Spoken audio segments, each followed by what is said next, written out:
Halo pemirsa, kembali lagi dalam program Ngobrol Bareng. Di sini VJ masih sama Mas Dikon ya, ngobrolin soal seputar bisnisnya yaitu clean sheet. Kalau tadi di segmen awal Mas Dikon menjelaskan bagaimana sampai pada akhirnya clean sheet ini dibuat dan cerita pengalamannya gitu ya. Nah ini juga sampai pada akhirnya sekarang memang sudah sangat berkembang sekali gitu ya. Selain mempunyai ratusan rangers yang ada di titik-titik di berbagai kota, khususnya di Jabodetabek. Nah clean sheet ini tidak hanya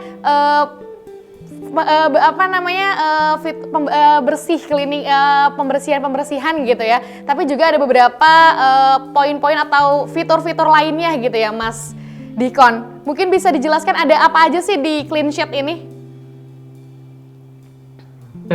Nah, untuk di clean sheet sendiri selain ada layanan, juga kita menyediakan pelatihan-pelatihan juga, Mbak Iya, VJ, untuk anak-anak yang membutuhkan tadi duafa maupun yang memang kurang mampu ya. iya. Untuk mereka bisa ada skill tambahan, dapat sertifikat, plus utamanya adalah mereka bisa bekerja maupun disalurkan oleh clean sheet. Jadi selain ada layanan kebersihan, kita juga menerima beberapa CSR juga yang masuk ke kita untuk bekerja sama mengadakan pelatihan-pelatihan bagi anak-anak yang membutuhkan tadi, Mbak Vijay. Oke. Eh, Kemarin juga saya dapat riset juga kalau di clean sheet ini memang akan ada atau rencananya atau mungkin sudah direalisasikan clean sheet academy ini nih Mas. Seperti apa tuh? I- Iya, udah sih untuk di tahun ini ya. Tahun kemarin juga kita udah uji coba. Jadi kami melatih beberapa anak-anak di setiap lokasi, setiap titik kita kasih pelatihan, kita kasih skill tambahan. Nah, itu nantinya akan kita salurkan ke beberapa titik di Clean Sheet ataupun yang udah kerjasama sama Clean Sheet. Jadi mereka dapat pekerjaan. Terus juga mereka Clean Sheet Academy juga kerjasama dengan beberapa platform lain Oke. ataupun yayasan lain ataupun perusahaan lain untuk menyediakan pelatihan-pelatihan bagi Rangers Clean Sheet, Mbak. Nah itu Oh, utamanya. Jadi mereka harapannya yang tadinya mungkin dia suka skill di barista atau kopi. ya. Jadi kita ajak kerja sama-sama coffee shop, terus juga itu coffee shopnya kita bersihin ya. Tapi barter ini anak pelatihan di sana ya, magang setiap seminggu sekali datang ataupun setiap Ya. 2 minggu sekali datang. Di Clean Sheet anak-anaknya mereka bukan hanya bisa Ya. jago bersih-bersih aja, tapi juga skill-skill yang lainnya yang mereka kuasai. Oke. Berarti memang mewadahi para rangers juga untuk tidak menutup kemungkinan untuk memperdalam skill-skillnya lain ya. Selain mungkin bahasanya cari cuan di bisnis ini, tapi bahkan di tuker barter yang sampai pada akhirnya dia suka apa nih gitu ya. Diwadahilah di Clean Sheet Academy ini berarti namanya ya Mas Ya, Dikon. betul. Oke, ini luar biasa ya. Memang kalau kita bisa lihat di sini juga para rangers di sini mungkin hanya ya uang ini memang sebagai kebutuhan, tapi di sisi lain memang semangat mereka bisa kita lihat ya, semangat mereka dalam mencari pendidikan khususnya bisa kita lihat di sini, bahkan sampai pada akhirnya juga banyak beberapa dari klien ya bahasanya yang bahkan memberikan beasiswa kepada rangers ini ya Mas ya. Iya, betul. Jadi beberapa klien kami memang mereka kepedulian sama ya terhadap Iya. misi kami.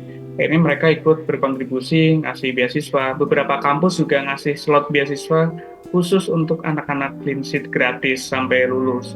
Ini kan mulai, berarti gerakannya kan udah mulai eh, Luas ya. terdengar dan memang dikontribusikan lebih ya, atau bisa dikolaborasikan dengan berbagai pihak. Karena clean sheet sendiri ya nggak bisa kalau sendiri.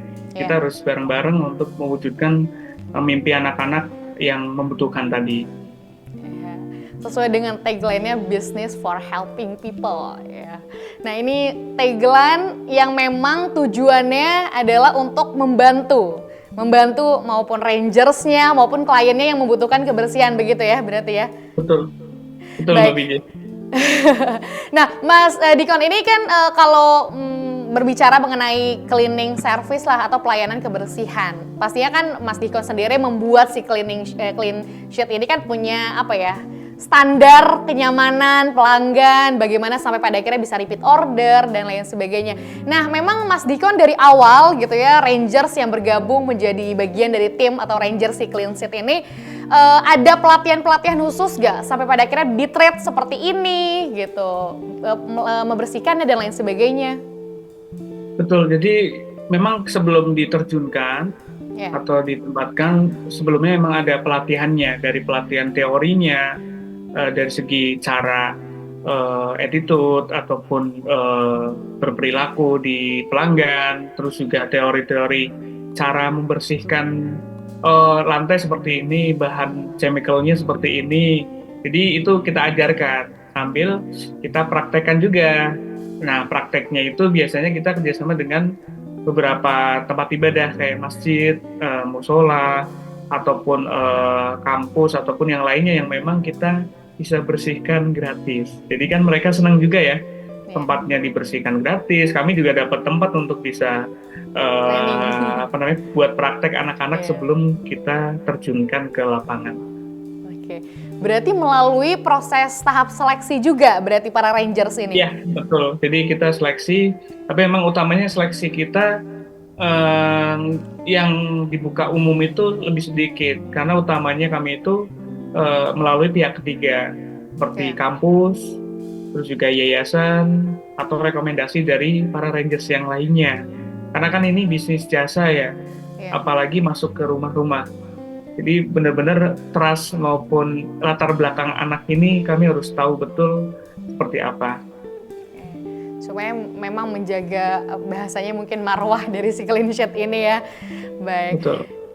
Nah, mungkin kita kilas balik sekarang. Saya lihat di beberapa media sosialnya si Clean Sheet ini, mungkin kalau berbicara mengenai cleaning service, pelayanan kebersihan juga mungkin dibantu dengan alat-alat yang proper juga ya Mas ya, seperti mungkin teknologi-teknologi yang sudah canggih yang sampai pada akhirnya terlihat keprofesionalitasan dari si Clean Sheet ini gitu ya. Nah, kalau dulu gitu ya Mas Dikon, mungkin dari zaman mahasiswa yang sampai akhirnya berani mendobrak membangun bisnis si Clean Sheet ini, kalau boleh tahu modal awalnya berapa dan punya alat apa tuh? Dulu yang saya ceritakan tadi 100.000 itu setelah ada dosen saya mau, 50.000 itu saya belikan pel yang murahan ya, yang murah sama sikat dan sabun-sabun kebersihan. Nah dari situ awal mulanya peralatan-peralatan kebersihan itu. Nah dari situ dapat uang kan. Nah kita beliin yang lainnya seperti vakum, terus juga tas untuk bawa dan lain sebagainya. Tapi memang dari awal Mas Dikon ini memang melihat bisnis ini memang direncanakan sampai pada akhirnya bisa sejauh ini, atau bahkan dari kepepet itu sampai pada akhirnya membuka jalan selebar ini, atau gimana? Ini kan kalau kita lihat kan mungkin perencanaannya luar biasa gitu ya. Enggak sih, sebenarnya kalau saya lebih ke jalan aja. Ya udah mengalir aja, tapi memang dulu saya karena di kampus itu suka ikut-ikut perlombaan ya. Jadi waktu itu memang dapat hibah dari beberapa perlombaan dari kementerian maupun dari IPB-nya. Dulu sampai di awal-awal itu saya buat proposal, saya presentasi, pitching dan lain sebagainya. Itu ada yang menang, ada yang dapat hibah, itu bisa nyampe 50 juta saya dapat. Nah dari situ kan baru tuh alatnya mulai lebih canggih lagi, ada vakum yang memang harganya lumayan tapi itu bisa digunakan ke rumah-rumah. Nah itu mulai saya belikan alat-alat yang bisa saya gunakan untuk lebih profesional lagi. Oke, baik. Memang sudah kalau menemukan rezekinya ya, ada aja gitu jalan Tuhan yang sampai pada akhirnya bisa nemuin jalannya gitu ya, dari awalnya mungkin kecil-kecilan sampai pada akhirnya sekarang kita bisa lihat progresnya sejauh ini gitu ya bahkan. Nah ini selama menjalankan bisnis si Clean Sheet ini gitu ya, apalagi ini berhubungan dengan pelayanan jasa, ada nggak sih para Rangers atau bahkan pengalaman pribadi Mas Dikon gitu ya seputar menjalani pelayanan di bidang kebersihan seperti ini, pengalaman yang berkesan gitu sejauh ini? Banyak sebenarnya kalau kita ke rumah-rumah ya, apalagi ya, saya juga sering dengar dari para Rangers gitu, Iya. banyak yang pelanggan yang karena mereka tahu clean sheet perusahaan sosial atau memberdayakan anak-anak muda yang membutuhkan, mereka ngasih tip banyak kayak gitu. Kadang dikasih 200.000 per anak, bahkan waktu itu ada yang ngasih 500.000. Itu kan lumayan ya. Sama ada Iya. beberapa yang memang mereka ngasih barang-barangnya yang ada di rumah. Contoh kulkas, ada yang ngasih Wah. kulkas, ada yang ngasih apalagi baju dan lain sebagainya. Dan yang saya senang memang anak-anak ini jadi lebih semangat lagi ya karena Iya. dikasih tip, terus juga diberi semangat sama ibu-ibunya ataupun yang memang mesen clean sheet. Pengalamannya juga banyak juga Mbak, kayak kita Hmm. bersihnya mulai mulai aneh-aneh lah, Hmm. ketemu sama ya tadi bersihin banjir, rumah yang pasca banjir. Terus waktu itu pernah anak-anak cerita bersihin rumah angker yang udah lama Wah. gak dihuni gitu kan. Terus yang paling serem sih memang waktu itu anak-anak bersihin rumah yang pasca pembunuhan atau bunuh diri gitu. Itu kan ya kerandoman yang apa ya, luar biasa sih karena yang pesen kami kan Iya. random ya, kita nggak tahu ini rumah bekas apa ataupun ini tempat bekas apa. Waktu itu juga pernah bersihin kapal gitu itu. Jadi Wah. berbagai macam cerita Rangers yang banyak banget kejadian-kejadian yang itu baik menyenangkan maupun yang ngeri juga sih. Iya. Memang harus dibekali mental ya para Rangers ini. Sesuai dengan namanya ya, Power Rangers. Ya, Rangers ini betul. luar biasa ya. Pelayanan, kebersihan memang harus dihadapi. Kita nggak pernah tahu nih akan membersihkan apa gitu ya. Ternyata luar biasa ini. Keren sekali. Baik, nah kalau tadi mungkin pengalaman beberapa haru dan juga mungkin kurang enaknya gitu ya, atau bahkan terkesan bagi para Rangers. Tapi kalau sepanjang pengembangan bisnis ini, Mas Dikon, apa sih kesulitannya kalau boleh diceritain?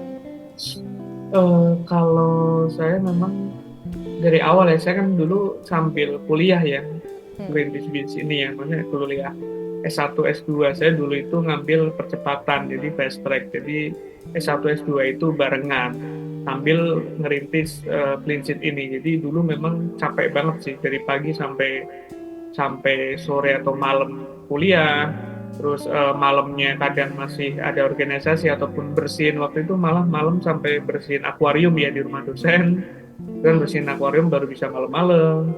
Eh, Besoknya lagi jalan lagi ataupun kerja lagi itu benar-benar capek sih waktu itu. Teman-teman yang lain nongkrong kayak gitu kan habis kuliah nongkrong, saya masih apa ya, nggak bisa inilah seperti anak-anak muda yang lainnya yang Hmm. nyantai ataupun itu. Tapi alhamdulillah sih dari situ ya mulai kerasa di akhir-akhir ini. Maksudnya setidaknya saya lebih lebih nggak kerja keras lagi, ya masih kerja keras tapi tidaknya nggak sepadat yang lainnya lah. Memang ternyata banyak pengorbanannya, salah satunya mungkin waktu yang tidak bisa disamakan dengan cerita-cerita orang lain, tapi kita bisa lihat sekarang ya bahwa ini apa ya, sebuah platform yang sangat banyak membantu ribuan orang, bahkan menjadi doa dan keberkahan bagi kehidupan banyak orang. Luar biasa sekali. Baik Mas Dikon, kita akan lanjut ngobrol ya seputar pengalaman di bisnis Clean Sheet ini. Pemirsa, jangan kemana-mana, tetap di Ngobrol Bareng.